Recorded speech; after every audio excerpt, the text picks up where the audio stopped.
Welcome back to Proko, everyone. Today we are going to be joined by artist Sterling Hundley, a fantastic artist who, unlike a lot of the other instructors that we work with, is a person who has already mastered his art skills and would like to teach you what to do with those art skills now. I don't think that people often consider they reach that level of mastery and then they want to do something with those skills now. What do you do? Sterling is here to help us with that.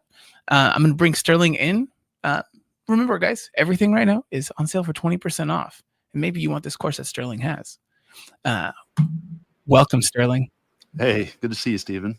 How's it going? It's going great. Thanks for having me back. And I was kind of telling you that this setup is not my usual setup here. I've got a webcam here. I got a microphone, lights, and you can see my studio going back. So revealing more than I wanted to. But hey, it's good to see you again. And, it's good to see you too. Really excited to sit down with you. Yeah, I appreciate you taking the time. I know this one is a little bit different than normal. You are a person who works in mixed media. You'll do something traditional across different media together. You'll do something that's part digital. So it's kind of nice to see what your workspace is and see kind of outside your comfort zone. Yeah, well, you had the intro and you said that folks kind of try to figure out how to master skill set, master technique, and you gave me a nice compliment that I haven't mastered anything. So it's a controlled chaos, a controlled fall all the time. But some of that's by design because I want to get to a place where I'm still having that dialogue with my artwork and it's not a monologue. I'm not just trying to tell it what to do, which you can get that way if you go fully academic and you're always working from looking at something or working from reference, working from a model. Tremendously important skill sets, but how do you build something distinct and unique that ultimately is your voice from that? So that's what I want to talk about a little bit today on how we can use technique and try to bring different mediums to work together to kind of amplify intention. And yeah, that's the setup for today. Okay. Yeah, I appreciate you being here. For you guys in the chat today, Sterling's going to take us through some of the pieces that he's made recently, some of what his process is for kind of, like you guys see in the title here, finding your voice with your pieces. But we also want to hear you guys in the chat. Give us any questions that you have, some further deep dives onto some of the things that he goes over, if you do find yourselves having any deeper questions on that. Sterling, are you ready for me to show people what's on that camera that you have above your head right now? Yeah, let's do it. All right. So I've got a little bit of a setup here already, and I was very fortunate recently to get tagged by Studio Canal. There's a fantastic art director, Allison Arbor, I've worked with over there. So Studio Canal, if you don't know them, they're an enormous film studio, and they do amazing releases. And I was asked to revisit Akira Kurosawa's seminal film Ran, or some people say Ron, and just kind of give my vision as to what a 40th anniversary edition should look like. So that's actually coming out here in July. They've got the printed box sets coming to the studio soon, and hopefully I'll get my hands on one. But that link is actually in the YouTube channel if anyone's curious about that. But it ended up being 15 illustrations, the package design itself, interior, exterior posters, 2 posters. I made my own typography for it. So it was a full scale, what is your vision? How does it relate to Kurosawa's vision? And just one of those things that I just didn't want to screw it up, So, yeah. Pretty amazing. But anyway, I don't blame you, dude, on being like getting to do something for Akira Kurosawa, essentially. Yeah. Whether like posthumously or in life would be an incredible experience. It was incredible. So what I have today is actually just a ton of the process work. I don't have the finished pieces. I've got one that's pretty far along, but the way my setup is right now, it's standing room or sitting room only, and it's hard to bring things in. But I do have a lot of this process work, and I'm going to work on this particular drawing today, which was used in the final box set. I want to show people how you can work from, more of a tight rendering for me, bring some softness back into it, and then introduce a variety of media to try to bring kind of a counterpoint to different language types in visual communication. But I thought I'd share a few things here just in the process of what I kind of went through. if we have a couple of minutes, Stephen, before I jump in. Yeah, please do. So, a big part of it, we talk about thumbnails, and these are the thumbnails that I arrived at ultimately for part of the project. You can see I've got all the spec work over here. When you're an illustrator or designer, an animator, somebody working in commercial industries, you're always working within the limitations that the client provides. So knowing that I've got a certain size and function, typography has to be used. I've got a poster that has to work for both a one sheet and a quad in the UK for its theatrical release. It might get folded and put into the box set. These are all things that, you don't want someone's face in the corner or on a seam or somewhere where type has to sit to hinder communication. So these are thumbnails, again, kind of exploratory, but before any of this stuff happens, and that kind of moves on to, some more complex drawings, there's a lot of research that goes into this project, and, just trying to familiarize myself with the film. And really what Kurosawa was trying to say through the film, the symbols that he was using was immensely important. So some of the work is just exploratory drawings, and, twist my arm. I've got to sit through ran several times and and draw it. It's like the greatest homework assignment. Right. So I probably watched it 6 different times and just kept drawing and drawing. You can see I've got timestamps and a lot of these things. I think it's flipped on the screen. So if it's reading backwards, that's why. This was kind of the first sheet that I had, kind of opening scenes. And you start to realize that in filmmaking, just like anything else, Kurosawa was using contrast and drama. And drama is really at the heart of anything creative that grabs our attention. Because if you can take elements and put them together and hold them in that tension, we are drawn to conflict. So that's the premise behind what I'm trying to teach with the voice class and everything else is, we really have to interject a deliberate tension. I frame that by asking questions and then kind of use my artwork as an experiment to test the hypothesis, so a bit of scientific method, if you will. So anyways, these are what the drawings look like before they really go anywhere. And those get developed, I get reference, I do more things, I shoot my own reference, I take reference from the film, I'm working with all of it. And, there's some pretty cool things that come from this process. Some are graphic, and this is a Mylar. I'm going to introduce this here. This is pretty interesting to see what happens when we take something graphic and something rendered and we pair those things together, right? So this is on Duralar, and love this stuff. I actually just discovered it during this process.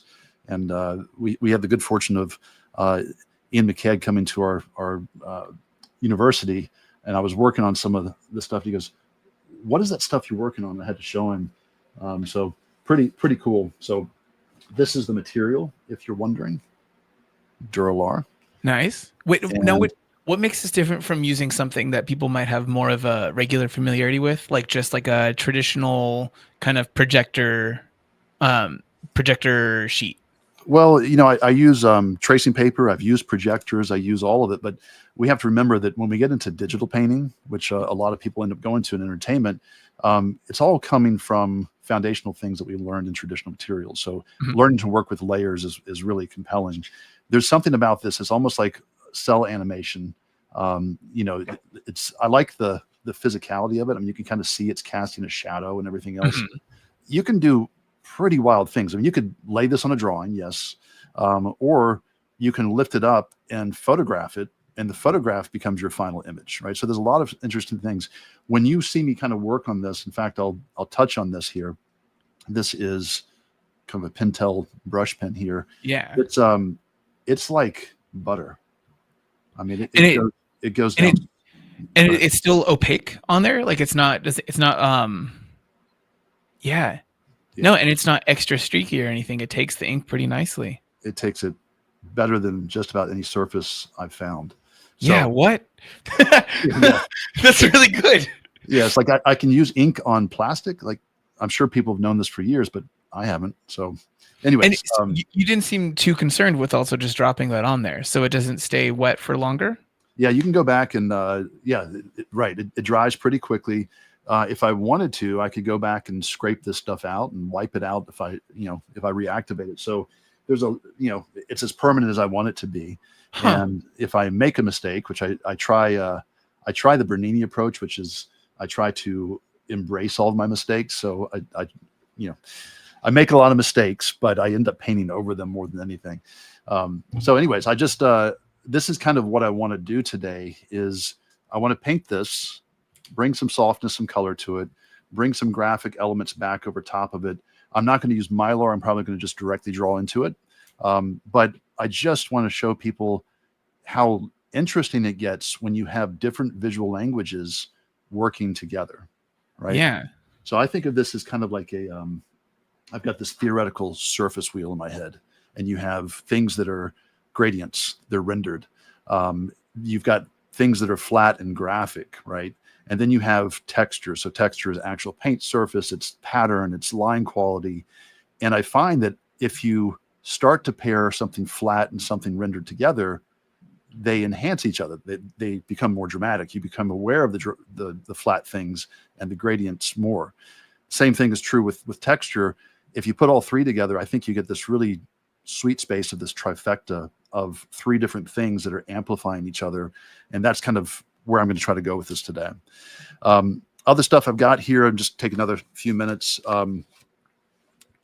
Again, I don't have the final poster that I can just kind of pull up on my computer. That's fine. It sounds like people need to go and buy the release if they want to see the finals. And I think that's a net win. Find me on the Instagram, I've got a bunch of stuff posted there, but Studio Canal, they've got that over, I think, for sale in the UK. I'm sure it ships.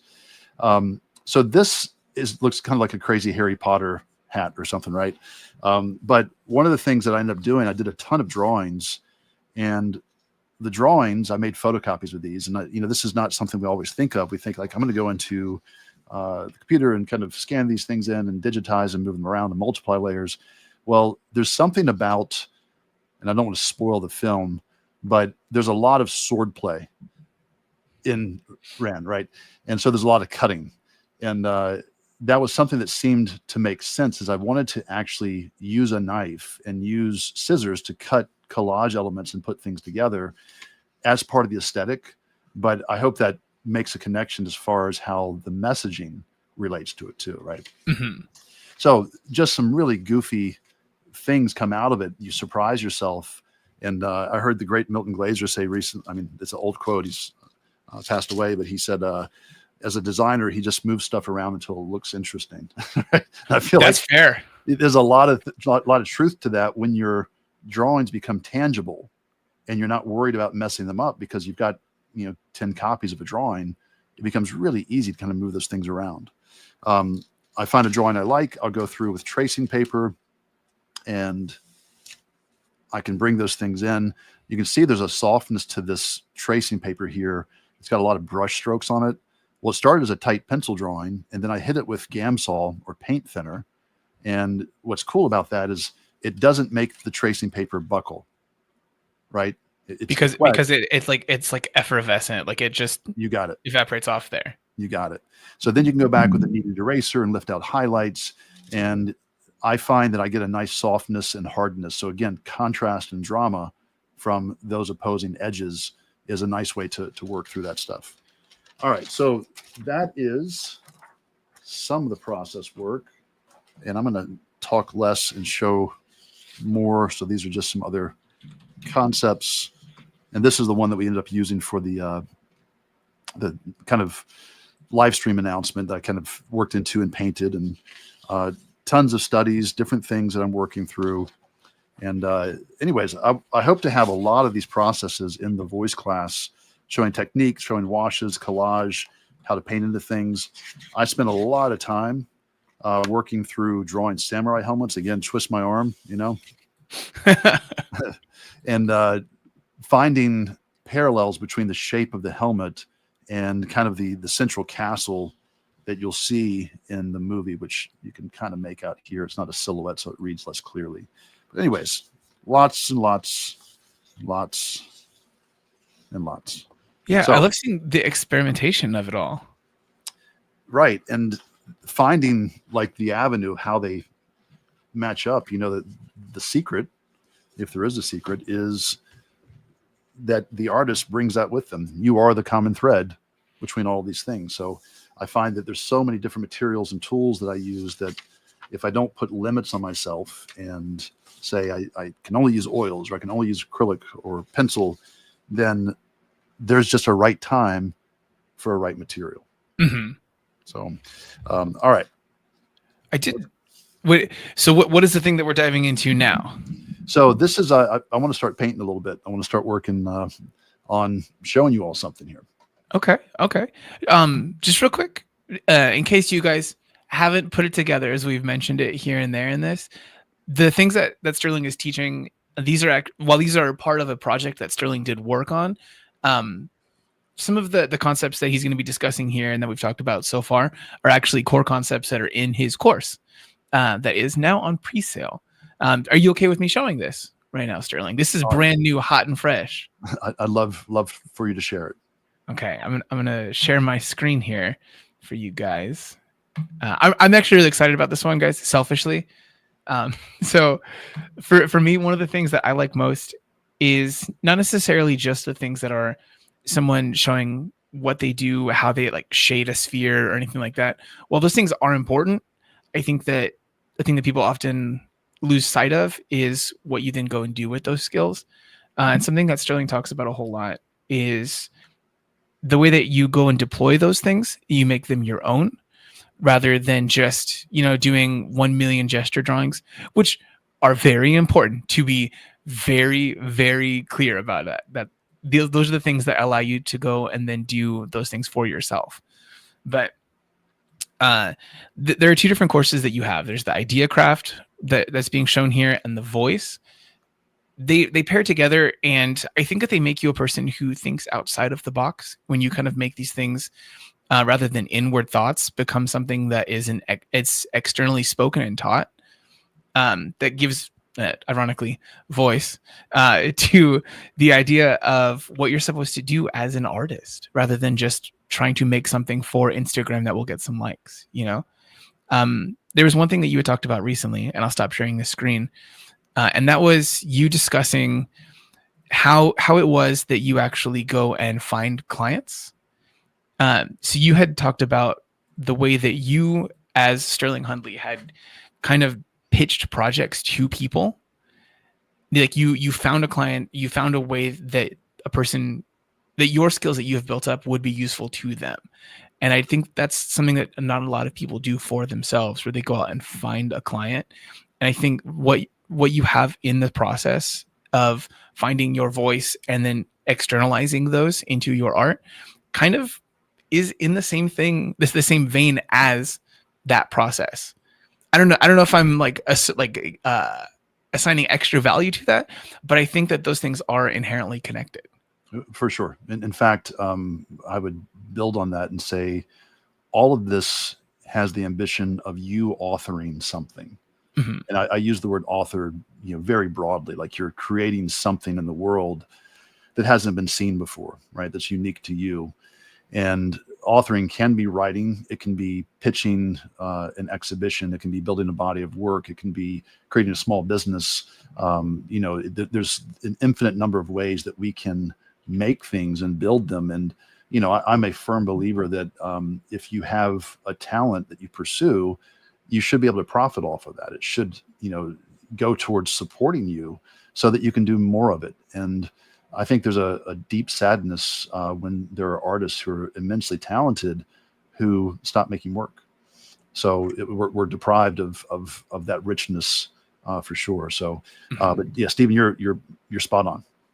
Yeah, no, I agree. I think it's a bummer when someone gets discouraged by just not being able to pay the bills or even get paid just for the time that they do invest into making work. And I think you do a great job of helping people facilitate that. I really appreciate it. And the upside right now is that those things are, in fact, 20% off during the Proko summer sale. I wanted to bury the lead on that one. But yeah, so there is one quick question real quick that I think is pretty important to address right now because we're already talking about it.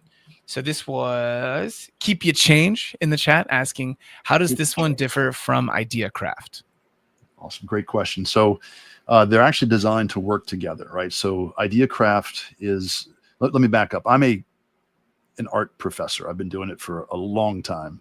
And one of the things that I think is really important is to make sure that I am demystifying the creative process.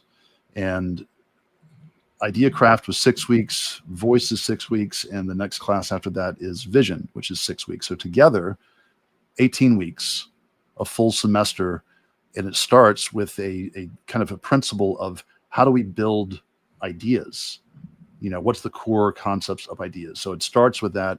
Voice picks up where Idea Craft left off and say, okay, now let's take those principles and take it 2 steps further, and let's start thinking about unity and connection with your work. You're not just trying to create single one-off pieces, but a body of work. And this is kind of where your voice is going to be seen.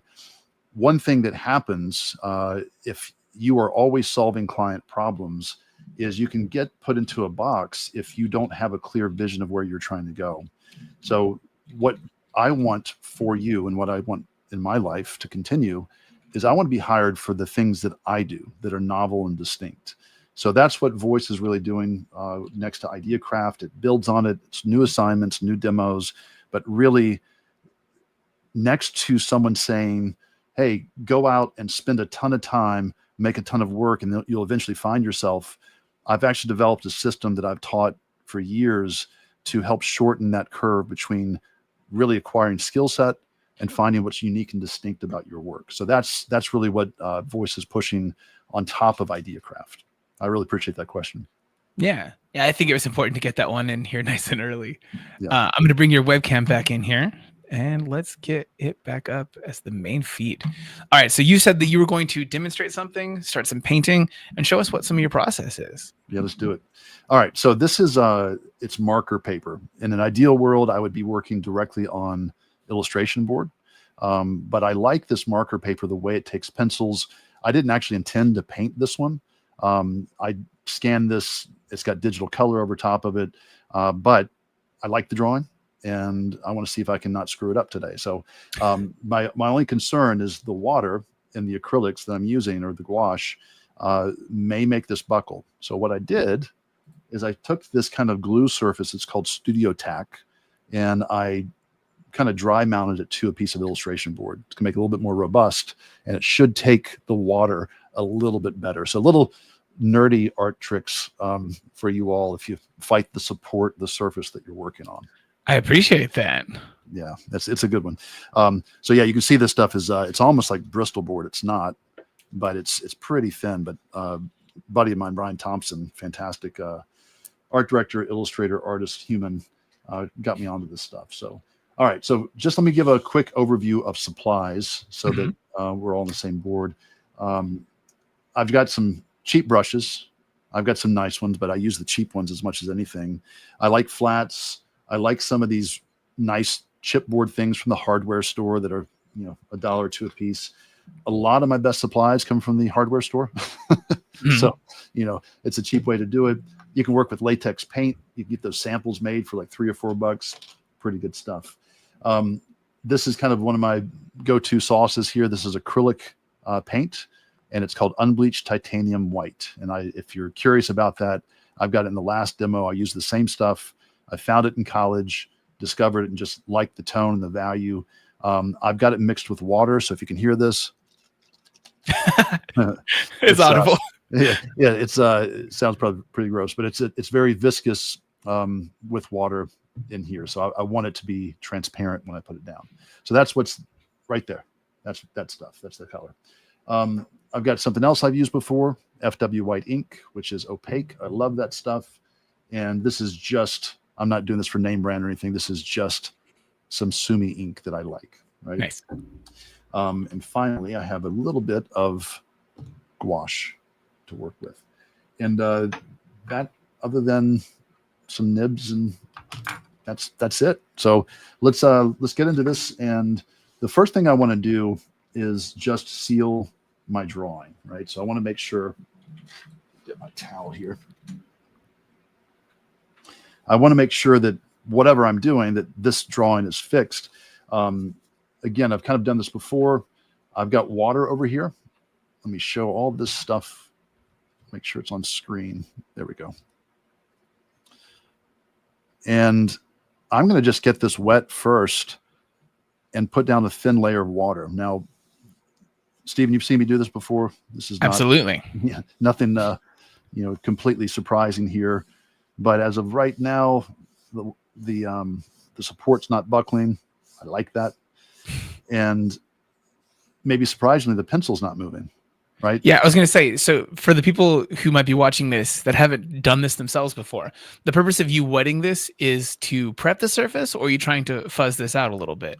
Well, it's going to be a little bit of both, but I'm doing this because I can go back. It preps the surface. It keeps the acrylic from drying with hard edges. So you might do something like this with watercolor where you can get some certain areas wet first to have more gradients and things. Because this is an overall wash, and I'm trying to establish kind of a ground value here. I want this to be fairly thin. I can always go back later and darken it, but you can see how it's kind of starting to, maybe not on the camera, but it's starting to run down just because I introduced that pigment to it. And it's just kind of bleeding down the support, which is great. Mm-hmm. It's going well so far. So for someone who hasn't necessarily worked with going from a dry medium to a liquid medium on top of it, why would you want to obscure the thing that you put all this time into, Sterling Hundley?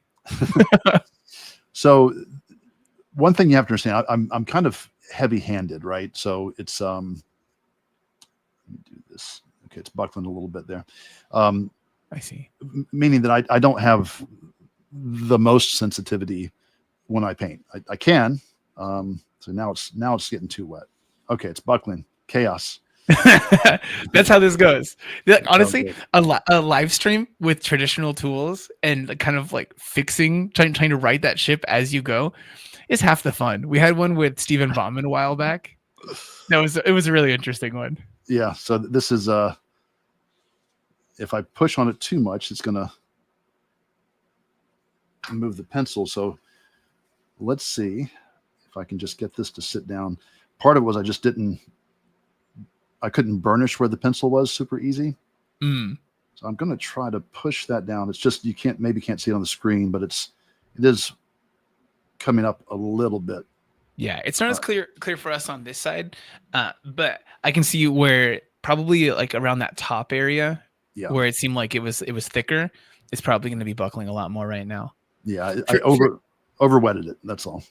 For any of you guys in the chat who enjoy watching a person do something like this, please feel free to leave a like. That is the first time I've ever asked for bespoke, like made an actual request for likes. But Sterling's going on a limb here, guys. I think he deserves it. Much appreciated. All right. So yeah, that helps sit it down a little bit there, which is good. And it looks like that glue beneath it, which is kind of like a sticky tape almost. It's kind of how it feels. It's good. So the cool thing is that now that I've got that drawing, it kind of, you can see it pushed it back like a step in values, right? Mm-hmm. So it's not quite as dark. You asked me why wet media over dry. Well, wet media is unpredictable. This is kind of, again, I want to do something that's going to surprise me a little bit. The drawing's already there. I like the drawing. I've scanned it. It's working fine. But I want to see what happens as I start to bring in shape and value and color and work things up. The opposing idea here would be like, well, maybe I would color it in colored pencils. Well, colored pencils are very much a control medium. They're great. They have certain application, but they take a long time too. So this is faster. I mean, I just covered the whole surface with that particular pigment, which is great. To do that in colored pencil, whew, that would take some time. So, all right, this is setting up. I'm going to push this down a little bit more. The most unrecognized or least appreciated tools, fingertips. Yeah, without question. Use them all the time. Yeah, I've definitely put in my 10,000 hours with these little like sausages I got. I've got some finger paintings and finger things that I've done with different ink techniques, and you can get softness. You can use the meat of your hand to fan things out. It's really surprising how articulate you can get with your fingers. All right, I'm going to do this again because I want to. Yeah, I'm going to push. Well, in theory, the plastic and the acrylic has already started to seal the paper a little bit, right? Okay. So this shouldn't buckle as much, but again, it's a live stream. I like the bravery of going back for the thing that was already making you buckle. Yeah. But I appreciate the logic you've got here. Do you want a couple questions while we're doing this? Oh, I love questions. Yeah, please. All right. So there were a couple people who did ask more questions about the course. And there were some people who asked questions that are a larger kind of idea. For right now, before we actually get into you kind of really drilling into making the thing, I think I'm going to bring up the questions that are more broad. So, one we have here is Frogsan asked, how can I find my own style in art? How can they be unique and find their own voice? Well, that is literally what we're talking about, right? And so option A is, this is correct. You work really hard and you spend a ton of time exploring different materials, different things. You try to bring in, all of those things that you are experiencing in your life. And that's what Tolstoy said, right? Art is the transfer of emotion from one person to another. Well, you got to go out and live a rich life. And that's a big part of it, is you've got to have the source material. I think a lot of students, a lot of young artists make the mistake that like, oh, I got to go out and get inspired. I'm going to get inspired by looking at what other people have done, and I'm going to emulate that. Those things are good. I think that you have to realize that's not the destination. That's part of the process. And you can't stay there forever. Yes, you can learn techniques, you can learn approaches, but that artist spent a lifetime figuring out how to do something, and in their searching, they had epiphanies like, oh, this is really interesting, or I should try this, I should go here, I should try this composition or design, or write a story or whatever it is. And all of those things are a reflection of how they've lived their life. And that's the promise of art, is what a cool thing we get to do, is we get to live rich lives and make art about it, right? Mm-hmm. So that's the first part. And I might be preaching to the choir for whoever asked the question. You might be living a rich life and doing interesting things, but once you start to realize that all of that influences your aesthetic, it influences your decision making, and this includes everything that's happened to you before this moment. So maybe you're watching manga when you grow up. Maybe you're reading comics like I did. You're watching movies. You're living in a certain part of the world. All of these things have an impact and effect on the way that you see things and the way you experience things. So we're trying to bring that stuff into it. So the answer is work hard, live a rich life, make a lot of artwork, and maybe eventually you get to a place where you're doing something distinct if you're pushing for that, right? Yeah. You have to want to be distinct.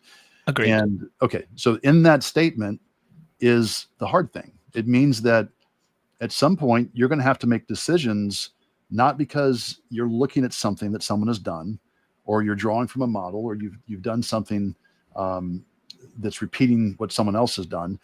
You're making a decision like, I'm going to do this because I'm curious, I'm interested, I'm compelled to do it. And I call it a leap of faith, right? Like, you're going to take a risk.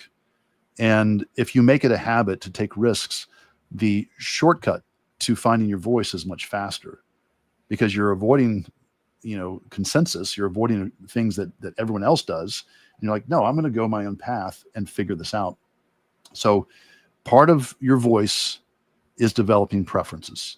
Mm-hmm. Right? I do this because I liked it.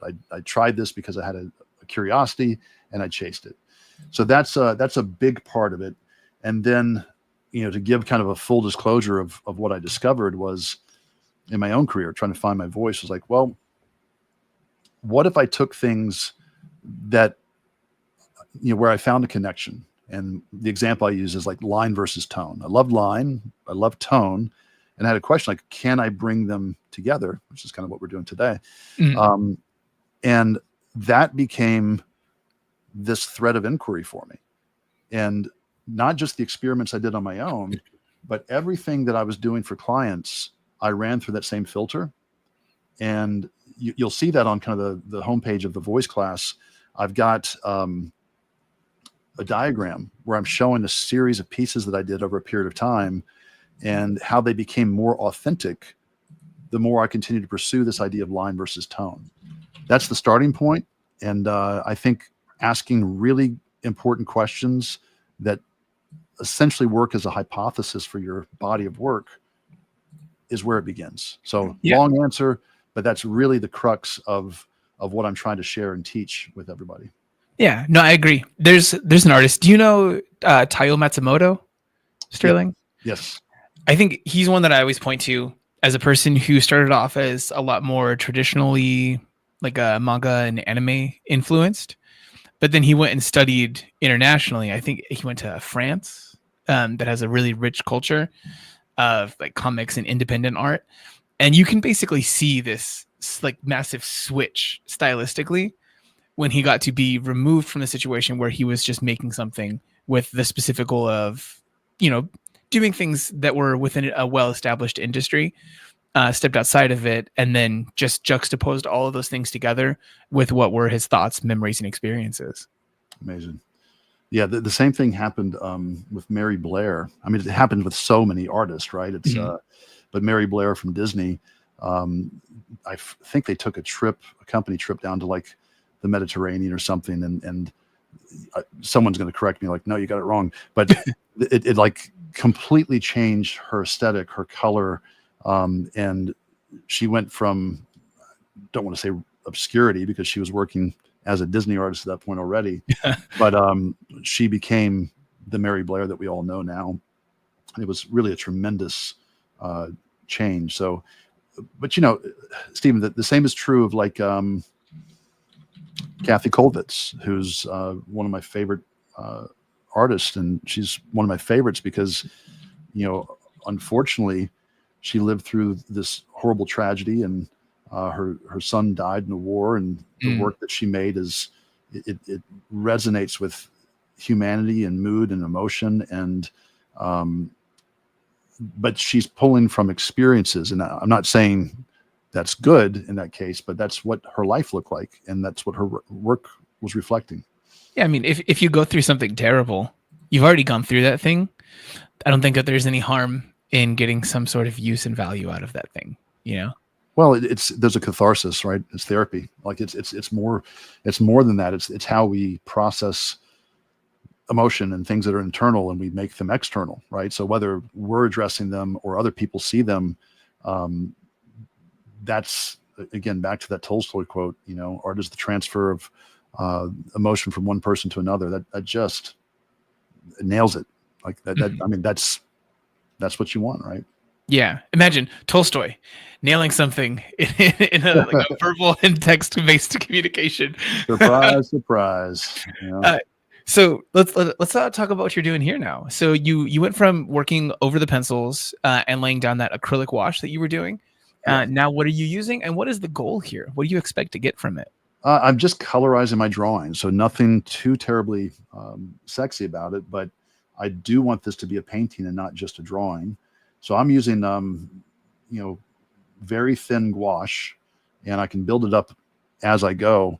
But I like what this is doing up here. You probably can't see it really clearly, but I can see that on my surface, the pencil's coming through and it's gray. And then I've got these colorful reds. So I'm letting that kind of breathe a little bit. I can paint it opaquely, but I like what it's doing. And that's one of those things that I wouldn't have expected. It's like, I'll put it down flat and paint back into it. And like, no, I'm going to continue to do that because I like it. Right. So that doesn't come from years of experience doing that. That comes from me literally seeing something I'm painting in front of you all, being like, that's kind of cool. I want to do more of it. Right. So absolutely. Maybe that's all voice voice is. There was one question that I think actually this speaks to. So Mita Art asked, why is it that now that I started drawing again after 2 years, wait, no, I'm sorry. This is the wrong question. I think that they asked a different question. Someone in the chat was asking why, when they sit down to use art supplies that are new to them, that they feel quote unquote fake. Why is it that they don't get the results that other people seem to be getting from those things? Do you think that that's just a matter of you using them, or do you think that they were just expecting something and they're not seeing those exact results, and it's just part of the organic nature? Gosh, I mean, I wish that this was easy. It's like there's so many things that we see. I'm trying to think about the right way to answer this question. It's a great question. There's so many things that we see that other people do, and like they make it look easy, right? And it's like, I wish I could do that. And Michael Jordan made basketball look pretty easy. He made he made baseball look real hard, though. Yeah, he did. But there's so many examples of people who have a level of mastery where they just seem to breathe it. And that can be really frustrating. Actually, there's a lesson in the voice class called The Complexity of the Complete. And I talk about that exact thing. I was sitting there with some of my mentors. So Gary Kelly and Mark English, if you don't know them, you should know them in the world of illustration. They are like legendary illustrators. And I had the good fortune to study with them. Well, I would watch Mark English do this a demonstration, and he would spend 45 minutes and he could do 2 finished paintings. In fact, I've got 2 of them hanging in my house. I mean, they're that good, right? And it just looked effortless. And I would go and try the same thing, and I would fail, and I would fail, and fail again. And Gary Kelly, the same thing during figure drawing. He used to talk trash to me during figure drawing when I was a student, and I loved it. And he would create these drawings, and yes, they were well observed. He was looking at the model, but he was also making design decisions, composing the page, had a mastery of the pastels that we were using on toned paper. There were no holes in his process. It was like, how is he doing that? What I came to realize later was, here are guys who'd been working their entire lives doing the same, not the same paintings, but they've been painting their entire lives. And when Gary came into figure drawing and he's using pastel, well, he made a career out of using pastels for his artwork. He already had a mastery. He didn't have to think about it. He had been drawing from observation his whole life, drawing from imagination, his entire professional life. And when he sat down to do that, like, those weren't in the way anymore. And he could say, well, I'm going to compose on the page. And he thought about positive, negative space and edges and all these detailed, nuanced things that really a beginner shouldn't be thinking about, right? You're trying to get proportions down. You're trying to get your values down. You're trying to get some accuracy down. You're going through that process of trying to do things correctly with the ambition that one day you're going to depart from that, and you're going to do things that are deliberately moving away from things that are observable. So that's part of why you're struggling with materials, is like there's a fidelity to all of them. And some of them you will try and they're going to feel like, oh, that's the easiest thing in the world. That seems like it's supernatural. Like not supernatural, it's super comma natural.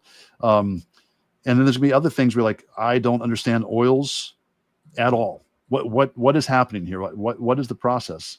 Like, well, maybe you're trying to be somebody else that you're not. Or maybe you're trying to master something that you've tried for the first time, and it's going to be frustrating. So I feel you. I relate to it very much. And I would say that a pretty clear analogy is like, imagine that you're out of shape. I don't have to imagine. I don't. Yeah. No imagination needed here either. So I'm out of shape. If I decided to start running to get in shape, well, I'm going to really be belabored in running, right? Got weight to lose. My joints are going to hurt. I'm going to have trouble catching my wind, and all of these things. And then, maybe if I stick with it for a while, it's not as hard because my legs are stronger and my lungs, my lung capacity is stronger. I don't have to think about my breathing. Eventually you get to a place where maybe you're running and you don't think about the physical limits at all, and your mind starts to wander. So that's a lot of what's happening when we paint and when we draw, is maybe we're too timid. And a painter doesn't have that timidity because they've made those mistakes 1,000 times. Maybe Yeah. they don't care. And what looks effortless is actually just like, if I did it once, I can do it again. So that's the thing that I think I bring up a lot when they'll comment on these videos that we have with Kim Jung-gi, where they talk about him just being this like legendary, profound artist. Like the man was born with a brush pen in his hand, and it's not even so much that. Like if people really go and drill into the works that he made, yes, there are some misplaced marks. There are things that don't necessarily line up. Even though he had a pretty intense like a pretty intense mental mastery of perspective, he took the thing that he saw and extrapolated that into some pretty cool perspectives. There's still plenty of things in there that have jank to them. It's not that every single pin stroke that he made was exactly where he planned it to go and everything. It's about how you deal with those things that do come up. How you work with the mistakes that happen. You work them into the piece, and then it looks like it was intentional, and that's fine. That's a great point. And one thing with so Kim Jung-gi used one of these all the time. That's why I'm using it. Right, love it.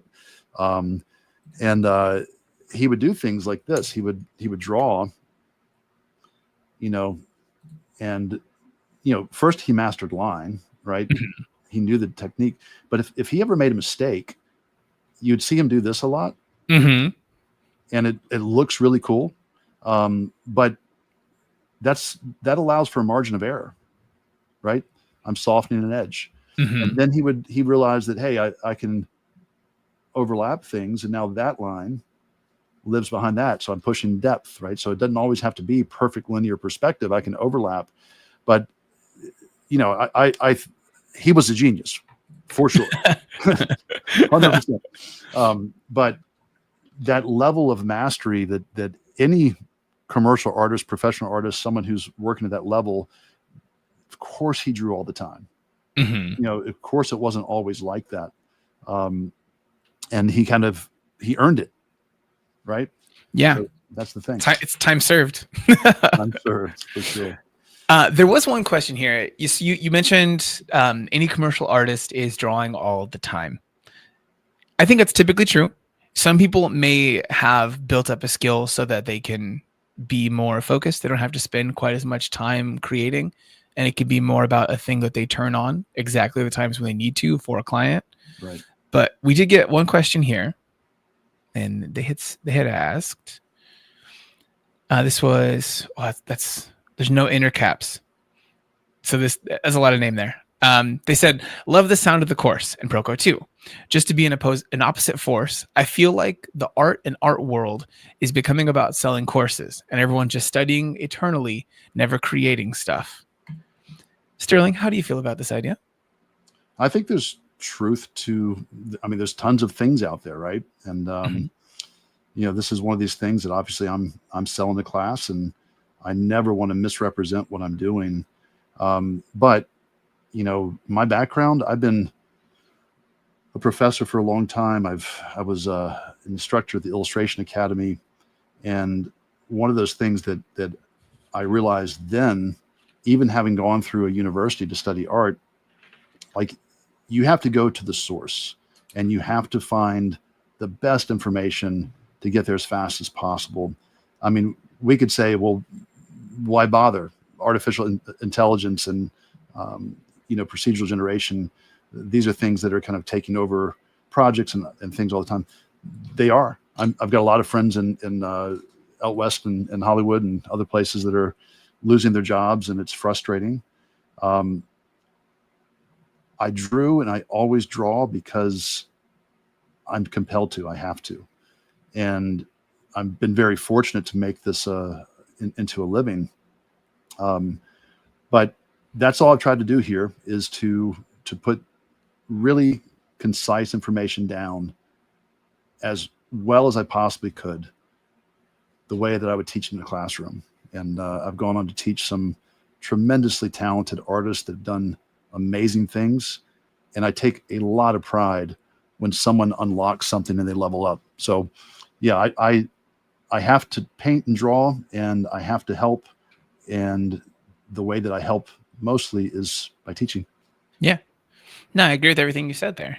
The other things that I'd want to add to that one, um, there's actually there are a couple different aspects that I think that people should keep in mind with anything that they see on the internet, where the thing that you see suddenly becomes more relevant to you once you actually notice that thing.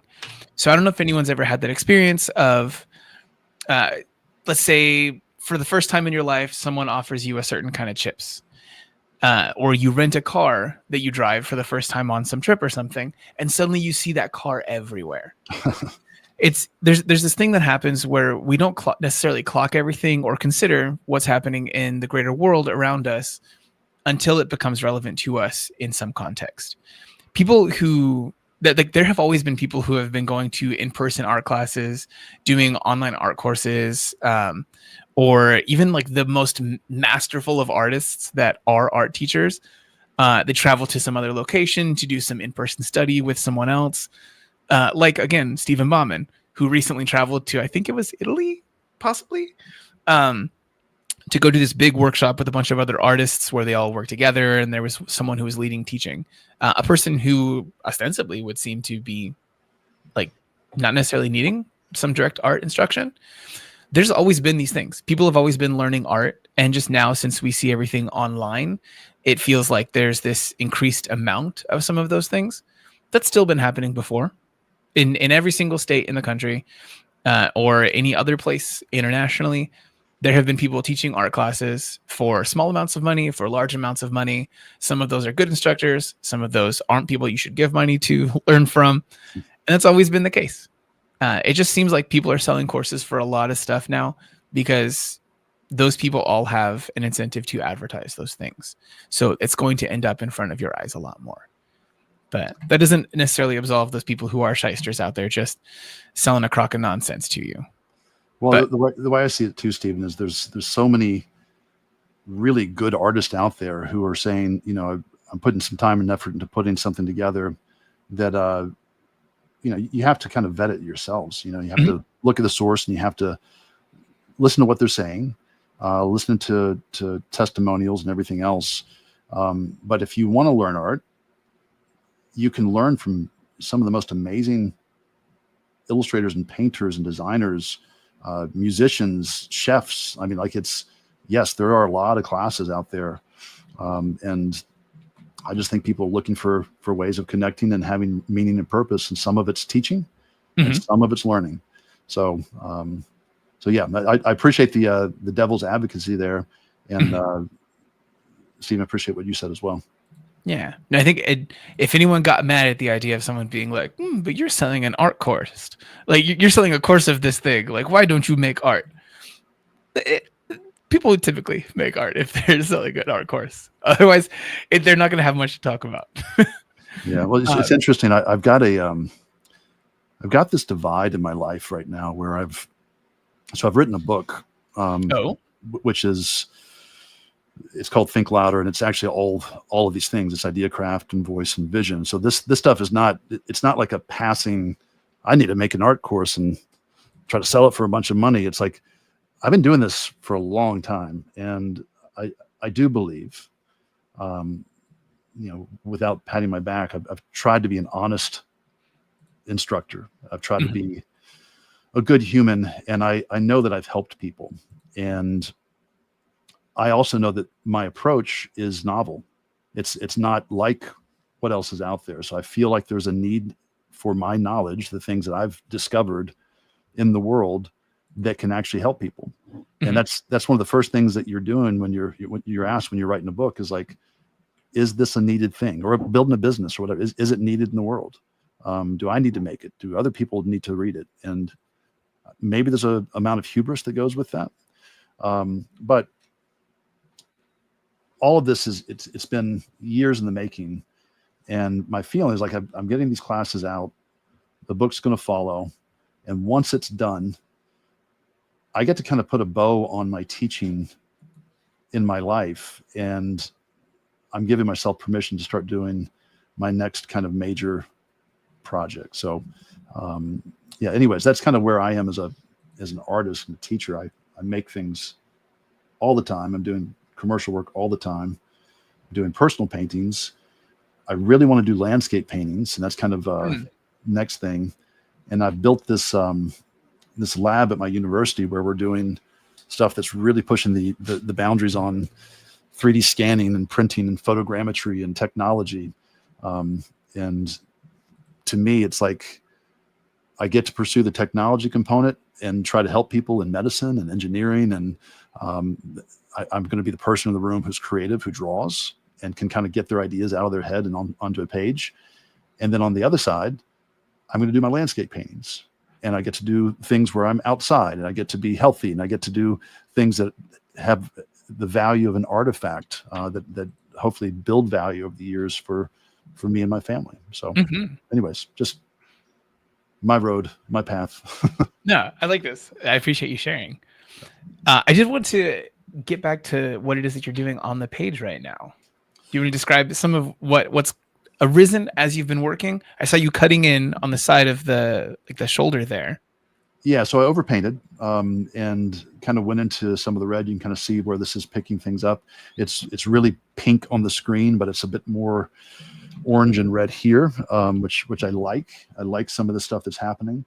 I have to figure out how I want to paint the face. I might leave it soft for the demo, but once this dries, I want to get some ink in here and actually start bringing some line work over top of it.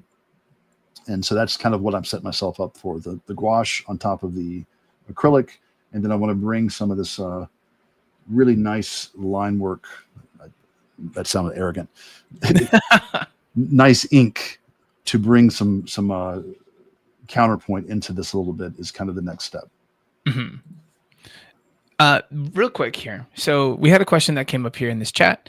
So Guillaume said that they bought the course about voice and it's not in their classroom right now.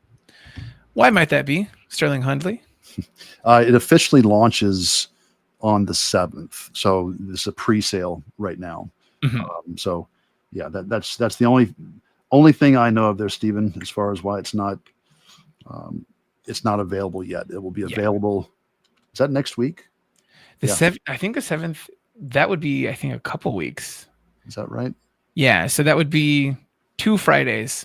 Okay. And then the Monday after that. Okay. Yeah. So it's on pre-sale right now. It's not something where it's like it's not like a crazy kind of pre-sale or anything. Like one of those ones where we have like a months long lead up or anything. This one is just a nice little short turnaround from now. So you'll have some lessons in your classroom that you can tackle pretty soon here. For sure. Now, is this the process that you're using right now? Is this one that you use pretty often, or is this something that is just one of many, many tools and techniques that you use? One of many. Some of this, you get into this and it's like, all right, everything I said about this particular board is true. And if I go in, like one thing I would like to do is I would like to lift out some of the highlights. If I was on the illustration board, I could do that with just some water on the gouache and kind of blot it. But I'm afraid, this is again kind of real-time stuff here. I'm afraid if I did that on this paper, it's going to get pulpy and actually damage it. So I'm pivoting a little bit. All this stuff, it happens all the time. Every time I'm working with something new, it's like, okay, I'm trying to predict where things could go terribly wrong, right? And I've got certainly pieces before where I've used ink and I've brought line work into things over top of it. So that's not new or novel, but the material is new. And I'm learning as I go. So yes and no. It's both. It's new, new and old. But what I like And what I want to do with this is see if I can kind of bring some of this line work into it. I'm not sure if it's showing up much, but build some structure up that's got a bit of a pattern and almost like a little hatch work and line quality to it, and see if I can kind of transition some of these spaces into the gradients. So if I were to say I'm doing anything, I'm trying to combine kind of a watercolor painterly kind of approach with almost like a comic approach. And those are kind of these opposing themes and ideas right now, where those materials might not necessarily be the first thing that people think of. Okay. No, yeah, I definitely enjoy the look that you've got here. It kind of feels like like the chapter breaks for like some older manga. Yeah. So let's say like so ironically, Akira from Otomo. Like the use of the way that the paints actually kind of like they like muddy things and bring them together before something is clearly applied on top to sharpen it all up. Yeah, exactly. And what a great example. So yeah, perfect. I have a manga bias today, apparently. And you said Akira, not Akira Kurosawa, but actually Akira, right? Yeah. I've got the entire. I told you I used to collect comics, and that's one of my treasured sets. I've got. Do you have the singles when they got brought here to the U.S.? Yeah. Oh man. Yeah. That's a special collection right there. Tremendous. Yeah. Consider me jealous. Very fortunate. So this part of this technique is a little bit maybe boring to watch, just because it's just kind of, you're building it up slowly, and we're kind of back to that. Well, why paint versus pencils? Like, well, there's a building to this that I kind of like and that I want to see through, and it has an aesthetic. And historically, you could think of Charles Dana Gibson or James Montgomery Cole, or James Montgomery Flagg. I'm sorry, mixing up my names here.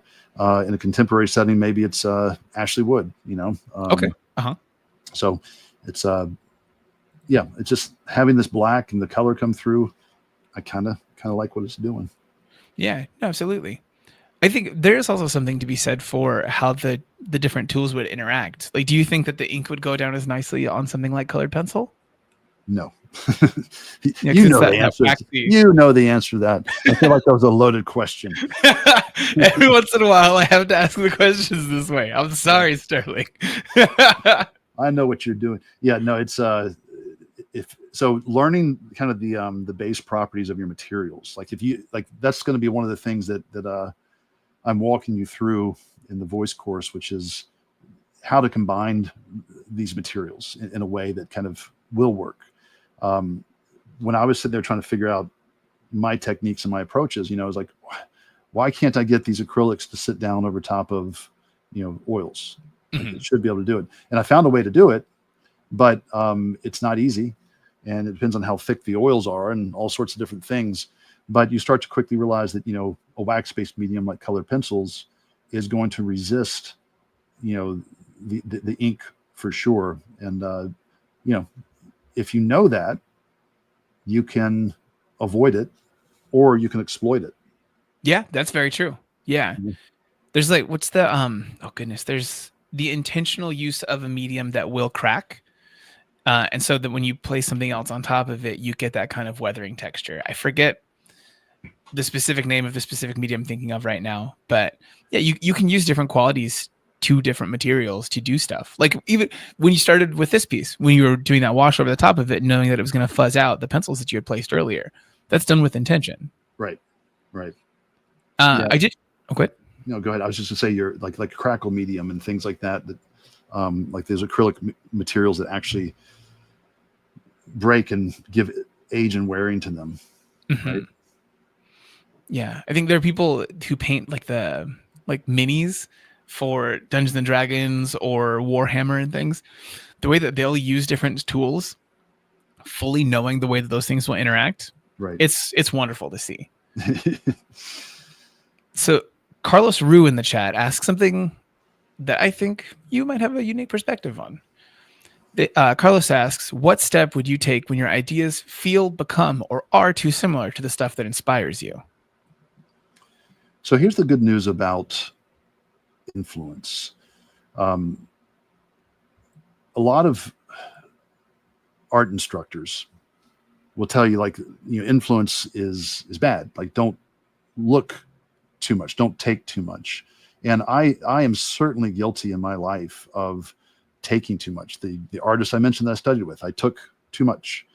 But you have to realize that you can't stay there forever, right? Mm. And the secret is not looking less, it's actually looking more. And what I mean by that is you have to let other influences in.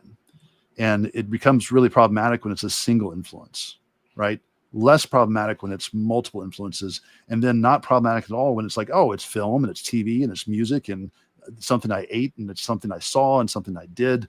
That's the idea. Is kind of, I use this analogy. It's like stoneware. If you've ever cooked in stoneware before, it's you tend not to wash it as much because you want all those flavors kind of coming through in everything that you cook. And that's kind of, I think, what happens with your voice is like you just start looking at more surfaces, more direct influence of things, and you start to see them all as different types of influence. So yeah, Carlos, I wouldn't worry about whatever your history is of maybe looking too much at something, but at some point you have to say, okay, it's time to stop and let something else in. And I think the more intentional you get about, okay, somebody like, I don't know, Picasso, I can look at Picasso's work and be like, there's certain things that I love and certain things that I don't, as opposed to me saying, I love Picasso. Everything he does is great. One of the great things about learning fundamentals is you can look at something and you can be discerning and you can say, maybe Picasso didn't hit a home run every time. And some of you might hate Picasso, and I don't want to get into that, but one of my favorite paintings of all time is Guernica. And I'm so grateful that Picasso swung for the fences all the time, because when he hit a home run, he really hit a home run. And more importantly, like, Picasso's had very little influence aesthetically on me, but I'm so grateful for the idea of cubism and how that's liberated my work and my approach to it. So there's theories, there's ideas, there's so many different things that you can get from people that aren't just the way they paint and draw, but it goes deeper into why they made the work they made, when they made it, the technology, the materials they were using. And those things can be very inspiring as you set off on your own path. Yeah, absolutely. There was another question here in the chat that was kind of, it was asking about the people's feelings on AI. And I think some of what you said there actually can kind of dovetail into that, where people who make art, usually there's some element in their art that, whether it's intentional or not, is a response to the events happening around them, what is available as far as actual tools, and what their views on those things are. Everyone out there is realistically going to be affected by the fact that AI art exists, these generative AI tools, of pretty much all creative tasks, writing, music, the visual arts like this. But you'll see people change what they do and how they do that in response to those things. Some of like the hyper realistic art isn't going to necessarily have the same energy that it would have had in the past. Something that exists in one context is informed by the context around it.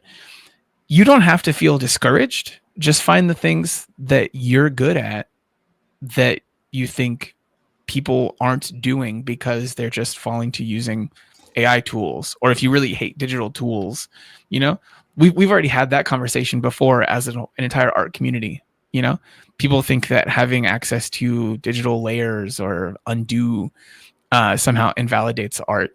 It's fine. Create as you want to. And whether you intend to respond to those other tools or not, you will. It's okay. Yeah, it's a heavy conversation and it's loaded. And obviously, the way I've kind of framed this class and the promotion is like, find your personal voice in the artificial age. That's a duality to that. It's certainly talking about artificial intelligence, but it's also talking about the thinness of social media, and Mm. everyone always trying to promote and market and look bigger and grander than they are. And I'm not immune to that stuff either. Getting into the conversation about AI, it's here's my predictions with it.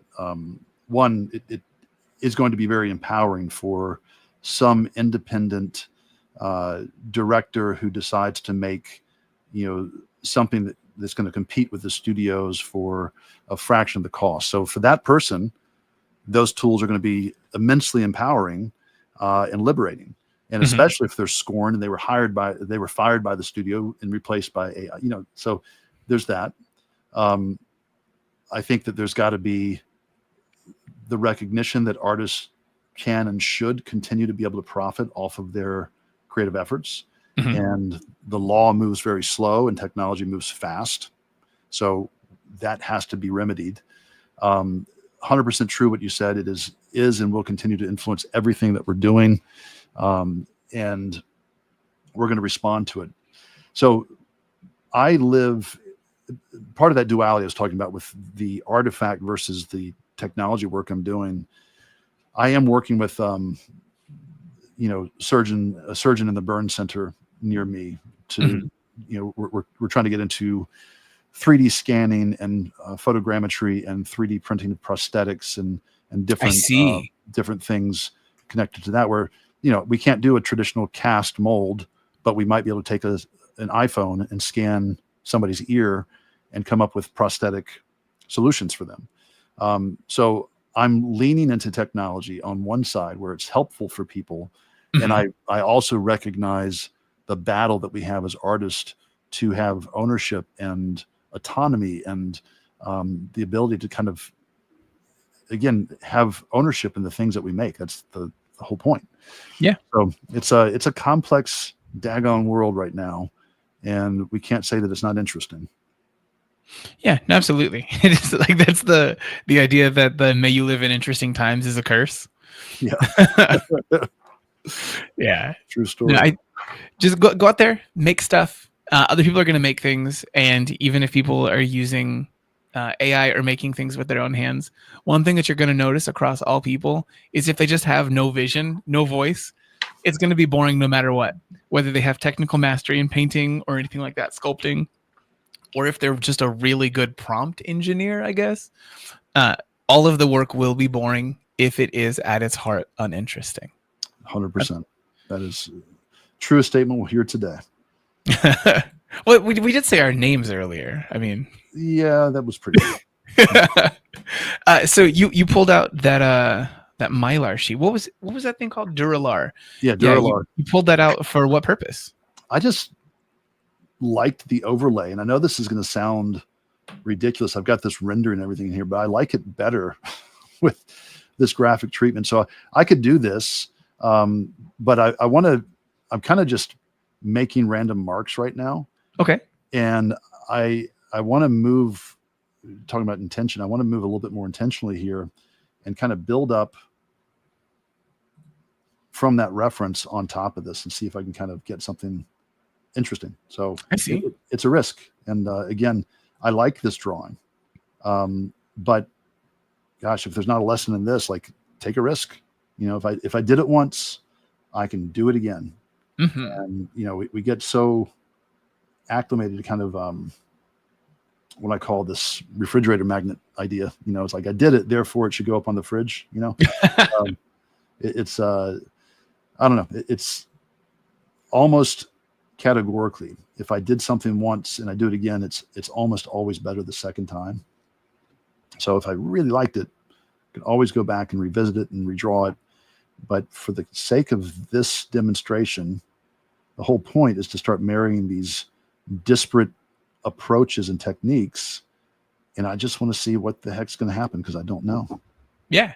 No, I think it's a good idea to make sure that people remember. It's You don't have to be precious with the things that you made, even if you like them. You know, you'll do it again, and that's fine. So for this one, the main, kind of the one of the main ideas of the course is that idea of building your own voice. And so you talk about the idea of incorporating some of the things that you've learned, that you've seen, whether with other people's work or with your own. Is there anything that you're noticing as you're working on this that it feels like something that you internalized from previous work that you've done or the work of others that you have enjoyed? Yeah, I think that certainly you're leaning into old habits and routines. You know, the truth is that when I'm doing a demo, like I think about these tracks like in my mind, right? And I don't give short answers, Stephen. Sorry, That's fine. but you know, it's like okay, so in music, you know, you might have the audio track, the acoustics, you might have the rhythm, and these things are put together to give a sense that something is complete and complex. Well, when I get into painting in a demo, I'm talking, and it's really hard for me to truly be creative. And you know, I can put things down and they might look cool. I'm going to default into things that I've done before, Okay. right? So even though this overlay is kind of a risk, I've used ink over a pencil and acrylic before, and I know that it's going to have potentially some visual interest to it. I'm not just grabbing totally random stuff here. So that does come from preference, and that preference comes from having done it before. I'm more concerned about answering truthfully than creating an amazing piece of artwork right now. And that's that track of my mind is it's really hard for me to have two outputs at the same time. So audio and visual, it's very difficult to do both. And that's why demos are hard for me. Yeah. Same is true if I'm ideating and I'm coming up with sketches. I can't have anything I'm listening to like movies or the news or anything like that while I'm ideating, because that occupies that track, right? And what I can do is I can listen to lo-fi beats, or I can listen to something rhythmic with no words coming in if I'm working with words. And if I'm painting, I'm totally fine having the news on and everything else, nothing visual, but as sound coming in, or podcasts. I love podcasts. So it all depends on what the outro or the output is and the input. Weird answer maybe, but as honest as I can get if I'm trying to paint and draw and talk all at the same time. Yeah. No, having to like access all of the skills for creating visual works while also having to codify your views on the entirety of existence. Sterling, come on. These are just basic concepts to do at the same time. Yeah, easy stuff. Let me tell you the big ones. Setting up your webcam and your microphone and downloading the right software, and you know, prepping for a class and thinking about a trip that we're going. Yeah, we're not. I'm not special. We're all doing that stuff all the time, and I'm just particularly not great at multitasking. So. No, and I think this is something about the idea of being an artist in the year 2025. The one of the things that often comes up with different people that many of you guys follow online is that to be an artist working and working successfully, you kind of have to do all of the things. All the things. And it's really hard to master all of those. I think just like when you're actually working with the visual medium, making art, you choose the things to put the majority of your points in, whether that's over your whole career or an individual piece. And you let some of those things be a standout, either across the whole piece or from moment to moment. That's okay. You can't do everything at 100% all of the time. That's fine. And I think acknowledging that is good. Oftentimes people, when they're taking a Proko course, they've taken, you know, like the anatomy course or something, and they have all these like these bones. They're thinking of these like phalanges and the serratus, you know, and it's fine.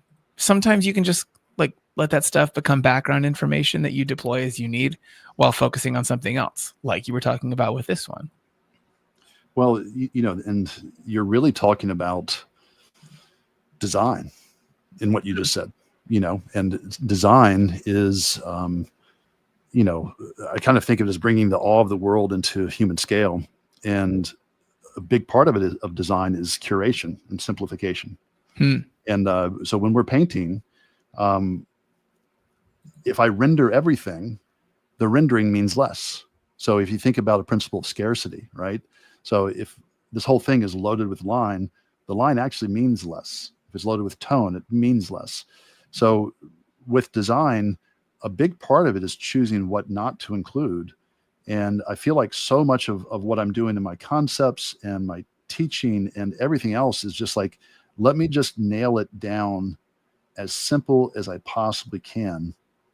And I mean, that's not always true, but there are times where I certainly default back to simplicity.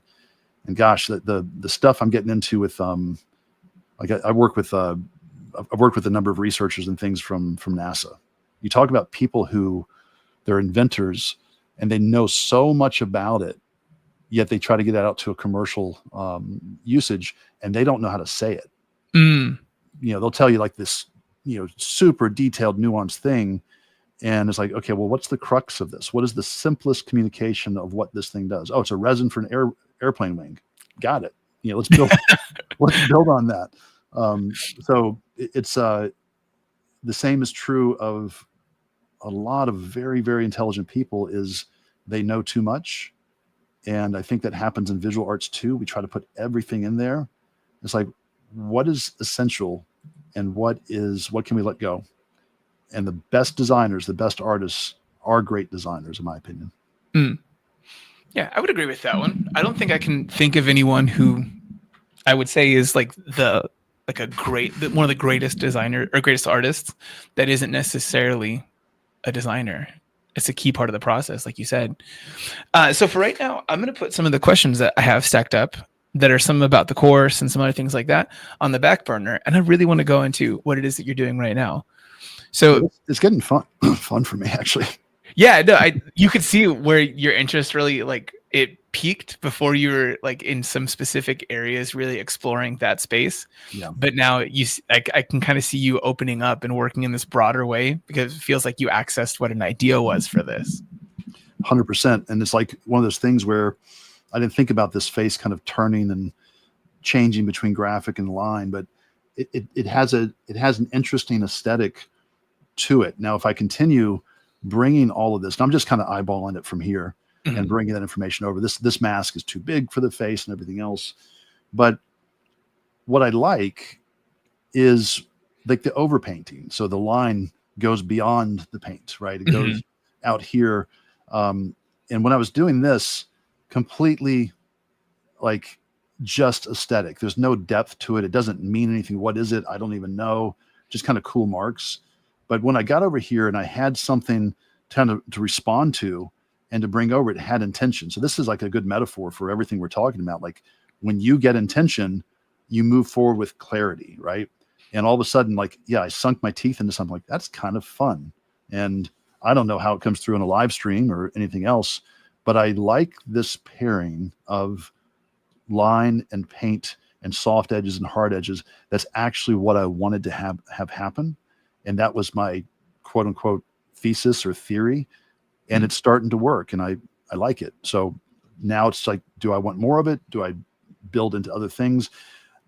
What's interesting to you all? It's like part of it's entertainment, just making sure that, you all watching me tickle this thing with a brush the whole time is not the most dynamic thing to look at, Yeah, I enjoy it immensely. I know that the different people who watch stuff on Proko, they'll have different reasons and different ways of expressing themselves through art, different parts of the process they enjoy. I think seeing someone working on something though is always pretty interesting. Awesome. Even if you don't hear them saying anything. I appreciate it. Yeah, the silence is deafening, right? So it definitely can be. Yeah.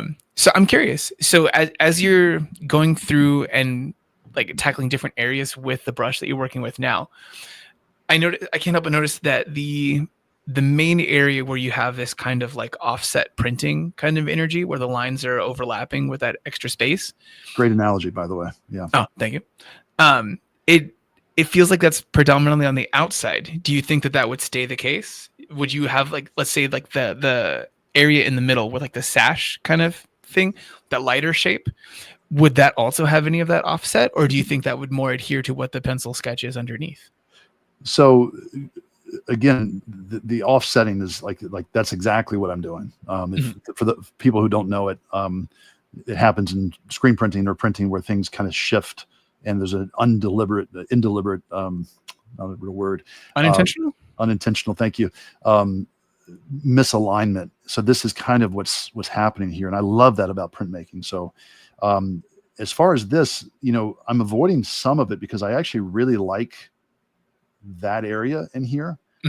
And part of me is like, that's why I need to paint into it. It's like, don't be a chicken, get in there and actually ruin something and then save it. And but right now I kind of dig it, and I'm going to bring some of this here. I think about balance. This isn't a finished illustration. It's not a work of art. It's just an exercise. But if I find that I've got information here and it all sits on one side, well, it gets really unbalanced, right? So if I put just a little bit of, and you saw me actually, I just started doing this. This is to offset, like think triangulation. Yeah. So line here, line here. I'm going to bring it over here now, because just like you wouldn't want color living completely in isolation, you don't want this black line doing the same thing. So I'm just going to work here, and this is kind of me as a ADHD person. I'm going to work here. I'm going to work there. I'm going to bounce over here, which happens to be kind of best practice for painting too. You work all over versus in just one area. So use your weaknesses as a strength, everybody. That's absolutely. Absolutely. I did want to ask, so anyone out there, if they were seeing you paint something, I think they would be terrified to see you work from right to left as a right-handed person. This, I think, is about the medium that you're using again. Sumi ink dries pretty quickly. Yeah. So that gets to give you that confidence. It's something you built up with your experience of it. Well, something else too that full disclosure, when I mounted this to this giant board, I can't move it. And when I'm usually working, like I don't even think about it, but the piece rotates and moves over here, and I twist it. And that's one of the things that drives me crazy about drawing digitally on a Wacom tablet is like, I want to move the support, and I learned to draw that way. And with a tablet, like I'm like this. I know you can move the canvas and everything else. iPad is a little bit better. There's a little spider on my board there. Yeah. I saw this. So lifelike. Your drawings will come to life if you take this course. Yes, there you go. So that's part of it. Yeah, you're correct. I would usually work up here, but the way my camera's set up, I don't want to bump my micro. Like all these things that happen because I'm live streaming versus painting in my studio where I would just intuitively kind of do things different. But great, great observation for sure. Yeah, no, it is always interesting to see the times when people have to work well outside of what would be normal for just the sake of a video. Yeah, man, we recently had Dan Thompson came through here, and he was working on some stuff for some drawings, and the amount of things that he had to do differently than what would be traditional for him to try to make it work for a video, because he works predominantly in graphite, at least the main things that I've seen him teach. And so for the sake of video, starting with the very loose and light lay-in that you would normally do for graphite, right? It was, some of that burden is on our end for sure, where we have to make sure and do everything that we can to show it. But you have to change so much of what you do while teaching. It's a 100%. Bear. Yeah. And I don't envy you guys in this one. It's demos are always like, I got to make sure I say some good stuff, because if anyone looks at my demos like, this guy's a pro. Okay. So I end up, I'll work on pieces for hours upon hours upon hours, like just stupid stuff that I'm like, it doesn't feel right or doesn't look right. And I don't know the answer on how to get there. And I think that, if I look back at being a student and kind of where I want to be as an artist next, isn't that shared between everybody? It's like, you don't know what to do next.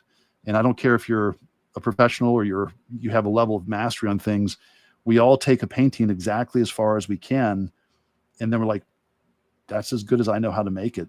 And maybe some of it's like, I can see something's wrong and I don't know how to fix it, or maybe you just haven't been trained yet to know that something's off and the proportions aren't right or something else.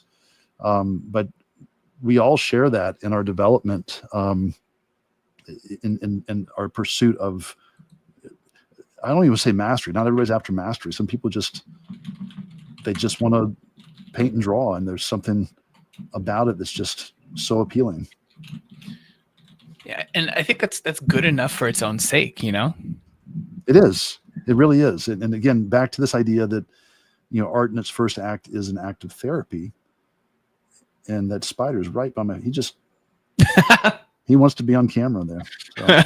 He's a star. He's a star. He went under. He's a sneaky spider. He's a sneaky spider.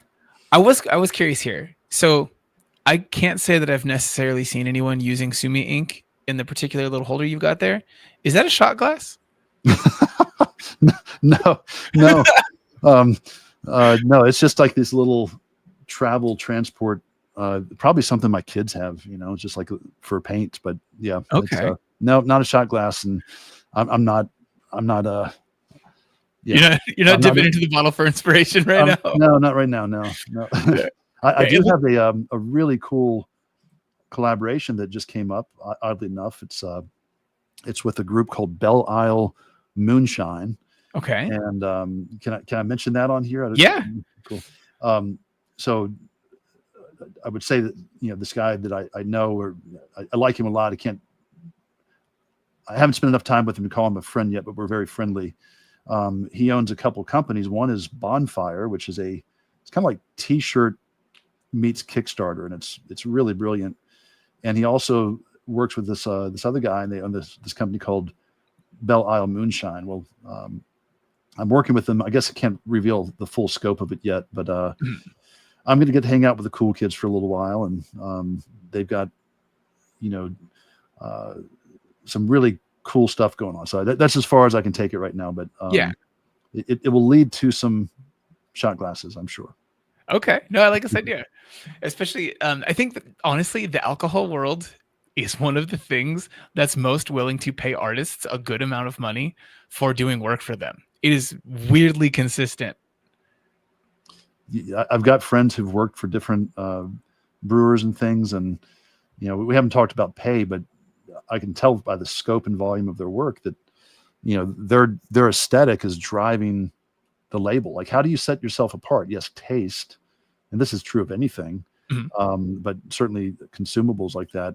You've got taste, and people have their preferences, but it's branding, and it's the aesthetic, and it's the things that kind of go into it that make things cool or not cool or appealing or whatever it is. So yeah, you'll find artists anywhere where people are trying to make things interesting and cool.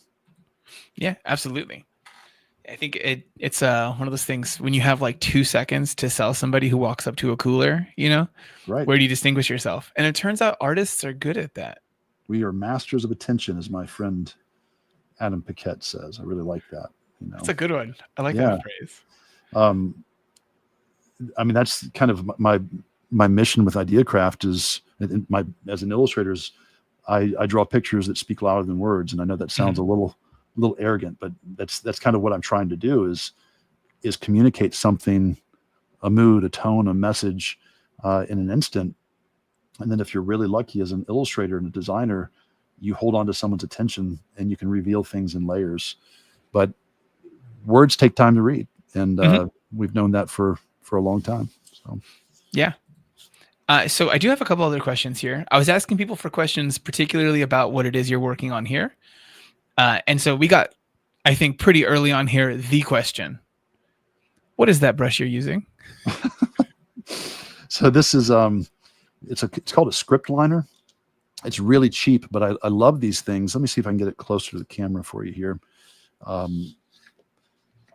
It's almost like a pinstriper's brush. I mean, you can get them anywhere.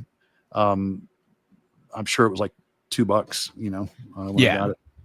But I like it if you can see, like when I'm inking, this spider is definitely a star. Some of the chat said, "Kill the bug." I don't want to kill the bug. Spiders are helpful, guys. I don't like killing spiders.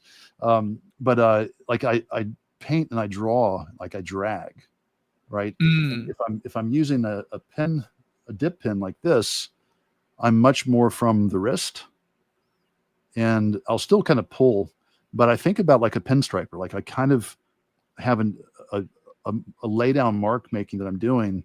And how can I show this? If let's say that this is the surface of the board. Well, I try to hold my brush at an angle like that, and I'm pulling it along, right? So it's unloading the ink as I go versus something that's more perpendicular. And there's times where I can do that, where I might do brush strokes like this. But there's something really nice about being able to go very thin and thick all in the same stroke, right? You go from line to shape. It's just a very compelling thing in animation and comics, and anything where you're using ink is to, you go back to kind of this calligraphy and feeling that you have with brush strokes. And I don't know, that's why I like this brush. Yeah. No, and I think that, like you said, when you were comparing the two different tools, so I really like a Zebra G, a classic nib. But if I'm trying to do something that's loose and flowing, I also reach for something like this, a watercolor fine liner, something that's incredibly thin and long, because you get that kind of pulled thread quality, where if you go to put in like this like hard 90-degree angle, you can if you really work at it, but chances are it's going to round that out, and it's going to do it in this really nice tapering way. It's like different tools for different missions. Yeah, for sure. And again, the kind of to the messaging here today, like we're trying to pull in different things, because all these materials have a different feel, different look. If I go through this exercise and I ask students, like, if you wanted to create something that was sad, like a work of artwork that was sad, like what would you gravitate to? What if you could only choose one material, what would it be? And people are like, oh, I would do watercolor. And I was like, that could be sad. It could also be cheerful. Yeah, that's where I lean for that one. Yeah, and the people like oils. I think oils can be a lot of things. So, but what about charcoal? Right, instant mood. Right?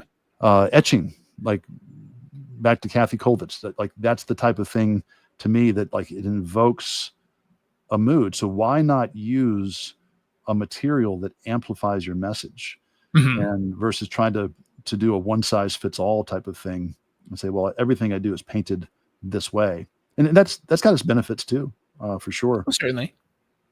Yeah. So, anyways, no, I like the idea of that exercise. Is that something that you end up talking about within this course? Literally, like that's the first orientation week. It's got demos in there of we're going to pair this tool and this tool together, because this tool feels like this. So here's the premise, and whether you want to take the class or not, this is kind of what I came up with. Okay. You've got to dig deep and decide on themes, one theme versus another. So I have examples like line versus tone. Okay, that's technique. Man versus nature. Okay, so that kind of scales up from technique. Like, well, what does man look like? Well, comparing and contrasting nature, what does nature look like? Maybe it's oil paints, maybe it's brushy, right? Maybe we're getting to things that are very loose. And by contrast, man is designing in graphic and flat and hard edged. So I would use different materials and try to pair those together. I might use oils and try to pair that with a gouache or collage or something like that, or cut paper, So those are the types of things in the first week that we are experimenting with on the orientation assignments. And I build on, if anyone's taken Idea Craft, I have this assignment that I invented called The Ugly Truth, where you draw intensely from reference for like an hour, and then you hide your reference and you start start drawing from memory. And you cut the time in half, and then you cut it in half again. And all these things are without reference. And then I have you compare and contrast the drawings and which is more interesting. Well, it's usually not the one that's correct. It's the one that got away from the reference, right? So I'm taking that premise for the assignments, and we'll do 2 studies. So minor project 1 is a study with 2 mediums where you have your themes, and you're drawing from observation, and then you're drawing from memory. And the whole purpose is to get you away from those things that are observable, whether it's subject matter or technique or materials, and start to develop some preference on what you like and what works. And you really end up setting your own rules and making your own visual language from it. So that's kind of where the whole thing goes, frankly. Yeah. No, I like the idea of making it this intentional practice for the course. It's all about intention. Mm-hmm. I agree. I wish that could be my answer to every single comment that comes up on YouTube on our channel. Yeah, intention. Yeah, the amount of times where that is the answer, but I have to put it in different words. Right. Man. Well, maybe if you did things purposefully, and they went a certain direction of your choosing, like you like, how do you say intentional? Like 1,000 different ways. Yeah. The one I always end up coming back to is the idea of it, oftentimes about mark making, people who are inexperienced mark makers. And so they're talking about the idea of having a scratchier quality being just fine because that's well within their art style. That's fine. That's 100% fine. No one would ever say never make scratchy marks. Right. Please do. But if any one thing that you're doing is the only thing that you're capable of doing, that's when it becomes an issue because you can't fully express yourself. I'm going to just let you take over and talk because you're just knocking it out of the park. That is so on point for sure. I appreciate the idea on this one. The only reason I can say anything smart on that one is because I've had to do it so many times now. Well, the first time we sat down together, I mean, I didn't know you from anybody else. So this is, and just finding that you're an artist and a practicing artist, and you got some fantastic work, and you're on this pursuit, like you know what you're after, and this is something else that you're doing that you're also really good at, speaking in microphone and hosting. It's just when you start talking to artists and you have that connection and that depth of understanding, the shared frustration and everything else, it's really heartening, right? So that's why communities are so important, especially people who are completely removed from other artists and everything else. Like how do you know that you're getting better, or that you're improving or on the right path or studying the right things? And these communities, especially when you get sorry, the spider's on my arm now, so he's just hanging out, so he's such a distraction. If you bite me, that's it though. That's I will take you out. No, I think that one of the things that it's so hard not to feel funny when I do this, but one of the places where you can get a whole bunch of community while also learning what you should be studying and how to study it is in Sterling Hundley's brand new course, Voice. It is currently on sale for 20% off on Proko. It's on free sale for right now and will be out on the 7th with all the lessons available there. The other people that you'll see in the actual response to the lessons, as well as just across the Proko website, is that community, guys. It's something that you don't necessarily even have to pay for other courses and other free lessons that we have. We do have tons of free discussions, the streams like this, where people in the chat or in the comments are also that community. But it's important to have that community, like Sterling was saying. And right now, there's a brand new opportunity to get in fresh while developing your voice. Perfect. Every time I think of a segue and go into it, every once in a while I break a little bit because I think it's hilarious. You got to break the fourth wall, right? Indeed. Yeah. Otherwise, I feel bad about it. Yeah. So I'm looking at like the screen, and that's different than this, but I kind of like where this one's going more than the last one I did with you guys.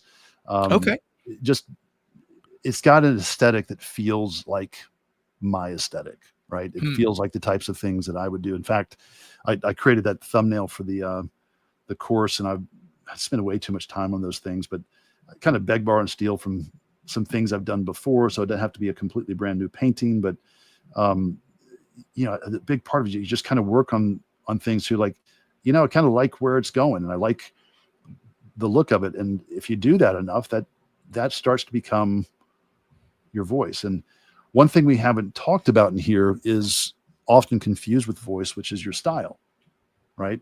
And style is really important, but it's one leg of this thing that we call voice. And it's like, well, the way that you draw, the way you paint, all those things are good, but there's so much of a focus on that you start to look at just the materials, just the tools, and you miss the opportunity to kind of bring in all of those other life experiences that kind of make life worth living and art interesting to consume.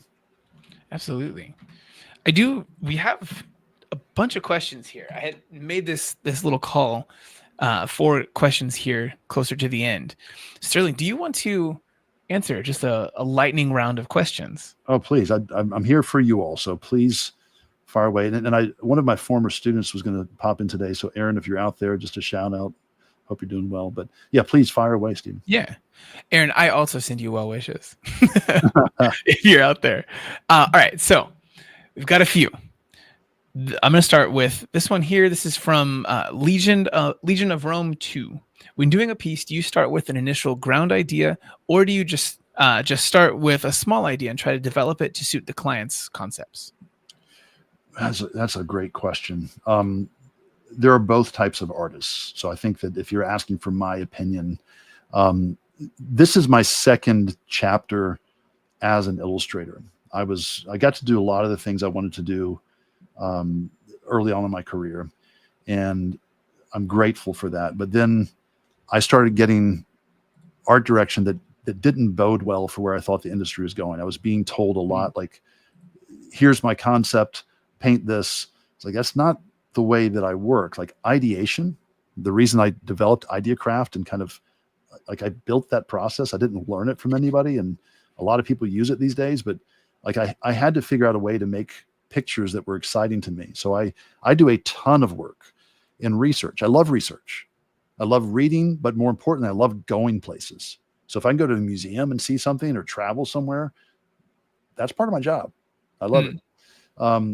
And then the ideation comes after I have enough data. I have enough information that I can actually make some novel connections.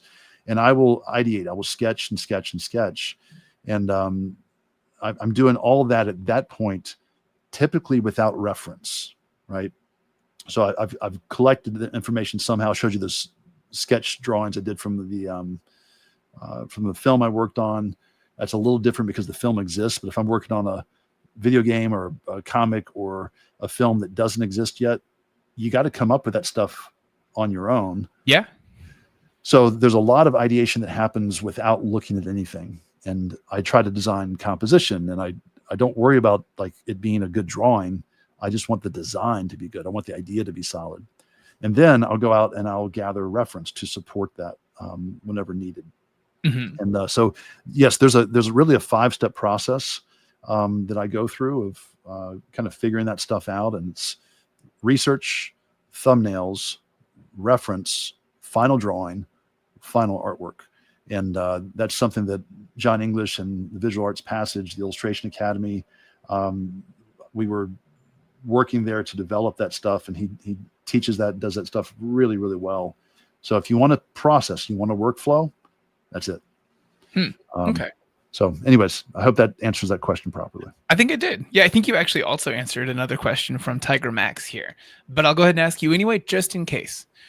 For your process, do you look at real historical stuff to make it accurate, or just the vibe is what you go after? If it looks like a samurai, it is, even if it ain't accurate.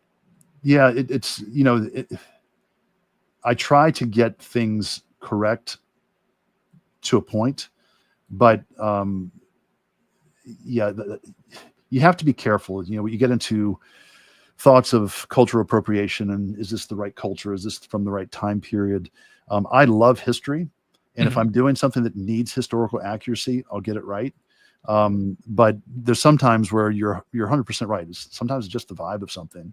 And, you're trying to find something that looks interesting and connect it to some type of deeper thought or research that you've done. But great question. Like that's a tough one. Let me answer it a different way too, because I know we're coming to kind of a close here. But meeting a bunch of scientists at what's called the Applied Concepts Lab at NASA, and they're trying to build 3D visualization and animation and all this stuff that's kind of data focused to get buy-in and to sell pitches and to get funding for going to the moon or whatever it is. And I asked these guys, is like, so how much of this is correct? Like, well, our first job is we've got to sell the pitch. So it has to visually be interesting. It doesn't have to be 100% accurate, although it's informed by data. So even at that level with NASA, there's still that appeal of making something compelling, and then maybe later they get it right. So it really depends on who's consuming it and who the audience is. That will drive, I think, the correct answer to that question for sure. That's a really good question. Yeah. No, I think, man, it's so hard to go into the examples of all of the things, to not go into those, of all of the different times where we've known that what is shown versus what is the actual end result is so different, Yeah. Because there's so many interesting ones.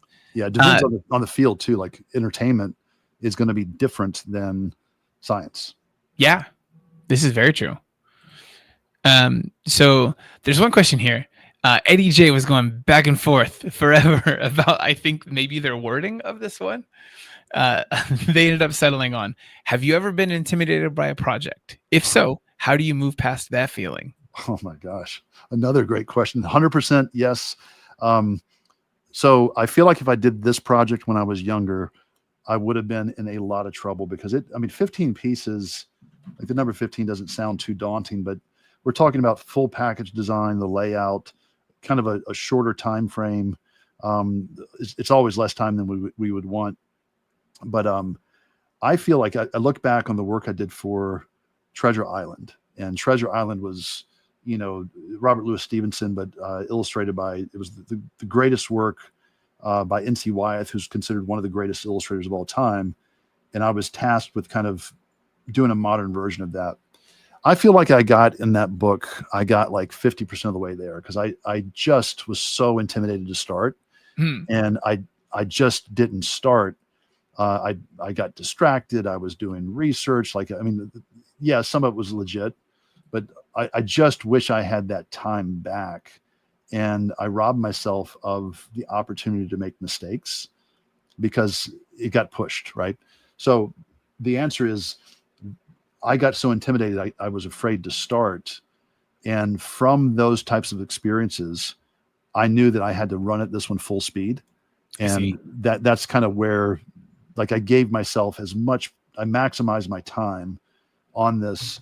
And I knew that once I started, that solutions would present themselves, and they did. So it was, great. Sounds like you're working commercially.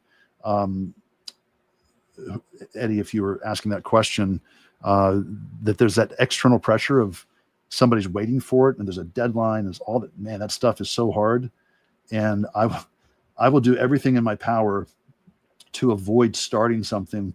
I'm cleaning my studio. I'm making another cup of coffee. I hate starting stuff. I hate it, and then I put something out like, oh, I like this. Yeah. So it's the hardest thing. It's you said you have ADHD. Yes. Yeah. Okay. I've not been diagnosed, so I got to be careful, but my wife has, and she's like, babe, you're so much worse than me. Yeah. No, it's definitely part of that. Like the getting to start that or start anything is the biggest hurdle. Once you're in it, you're probably going to drill down and focus on the thing. Once you get like any sort of like, I would say more than 30% involved into the thing, you're in it, But until that, everything else, you'll bounce off it like a stone over water. Oh my gosh. It is like my number one Achilles heel in my life. It's like, it's not that I have trouble focusing. It's just the starting. Yeah. And if I can just remind myself just to begin, it solves so many problems. I'll give you an example, Steve. I had a solo show, and like the time was, I had like a year to paint it. And like most things, I'm like, I'm waiting to start. And Uh-huh. it was at the time that we were about to have our first child too. So like, it was just like all this stuff. And I got to a place where I was like, well, I'm going to make the supports. I'm going to like get all of them cut at the same time. So I batch processed that. Okay, that's a start. And then I got my sketches done. That's a start. And then it's like, okay, today, all I have to do is go in the studio and literally touch my brush to the canvas. I said, that's all I have to do. And I would get paint on the brush and I would touch the canvas and I would paint. Yeah. But I had to give myself permission to just do that, because the idea of starting a painting was so overwhelming. Like, it's so long, it's going to be so hard, and it's going to be a battle. And it's like, oh, I'm one mark at a time. So really great question. I agree. Here, I think we're at the end of this. We were set up to stream this for 2 hours. So I do want to finish by bringing up this quote that someone pulled from you just now. Uh-oh. So Kiyokuse brought up, once you start, solutions will present themselves. Resonated with me as I'm about to embark on the next chapter in orienting my life around art. Yeah, it's a good one. If you guys want some more kernels of wisdom from the man, the myth, the legend, the guy on the outside of the DVD case, Sterling Hundley, you guys can get that over at proko.com/voice. And it's 20% off right now as part of the pre-sale that it's got going and our summer sale that's currently running. You guys can get digital brushes. You guys can get model reference packs, courses like this one, or Sterling's previous course, all for 20% off right now. You guys can follow the link in the description. Go ahead and type in manually the words that I've typed here on screen, or any number of the things I've left in the chat there. Thank you guys for being here. Sterling, is there anything that you want to say about this piece that you've been working on? No, I don't hate it. That's pretty good. It's I could see taking this further, but it did what I wanted it to do, which was I took something I cared about. I made it different. I think it's actually more interesting than it was. And I hopefully communicated the need to bring in different language to help carry a mood and the visual interest that can come from that. So I hope that, if anything, that you all walked away like, they had some cool passages in it, and Sterling said some things that weren't completely stupid. So if we left there with that today, we're in a good spot. That's mission accomplished right there. Yeah. I appreciate you for taking the time today and for bringing your spider friend along with us. It's been a joy, and I look forward to doing it again. Stephen, thanks a million, man. Y'all take care.